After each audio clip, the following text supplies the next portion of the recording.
Andhra Pradesh chief సెక్రటరీని ఒక పక్కన తీసేయాలంటూ తెలుగుదేశం పార్టీ వాళ్ళు ఎలక్షన్ కమిషన్కి ఇవి కంప్లైంట్లు ఇచ్చుకుంటున్నటువంటి దశలో చంద్రబాబు గారు మాత్రం సిఎస్ జవహర్ రెడ్డి గారిని గుర్తించారు. తాజాగా ఆయనకు లేఖ రాశారు. కాంబోడియాలో చిక్కుకున్న తెలుగు యువకులను రాష్ట్రానికి తీసుకొచ్చి ఏర్పాట్లు చేయాలని లేఖ రాశారు. ఏపీకి చెందిన వందలాది మంది యువకులు కాంబోడియాలో చిక్కుకుని ఇబ్బందులు పడుతున్నారు. ఉపాధి అవకాశాలు కల్పిస్తున్న నకిలీ ఏజెన్సీలు యువతను మోసం చేసినాయి. ఈ వ్యవహారంలో ఎన్ఐఏ విచారణలో బయటపడింది. బాధిత యువతను రప్పించేందుకు రాష్ట్ర ప్రభుత్వం ఎలాంటి చర్యలు తీసుకోవడం శోచనీయం. కాంబోడియా, లావోస్, ఇతర ప్రాంతాల నుండి అనేక ఇబ్బందులు ఎదుర్కొంటూ బాధిత యువత గమ్యస్థానాలకు చేరుకుంటుంది. కేంద్ర ప్రభుత్వం సంప్రదించి వీలైనంత త్వరగా బాధితులను తిరిగి రాష్ట్రానికి తీసుకొచ్చేలా ఏర్పాటు చేయాలి. చాలా బాధ్యతాయుతమైన లేఖ. కాకపోతే ఇందులో ప్రజల్ని మోసం చేసేటటువంటి అంశం ఏంటంటే, నెంబర్ 1, మనమే 3-4 రోజుల క్రితం కూడా వీడియో చేసాం.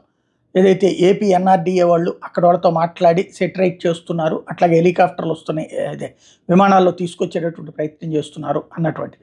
అదే సందర్భంలో ఈ వ్యవహారానికి సంబంధించి దర్యాప్తు చేసిందే విశాఖ పోలీసు. విశాఖ పోలీసులే కాంబోడియాలో ఉన్నటువంటి మన రాయబార కార్యాలయానికి తెలియజేసింది. ఆ ధైర్యంతోనే అక్కడ ఉన్న వాళ్ళు తిరగబడినటువంటి విషయం. ఇక్కడ ఆ బేసిక్ లాజికల్ పాయింట్ మిస్ అయ్యారు. కొంచెం మోసం చేస్తున్నారు జనాల్ని.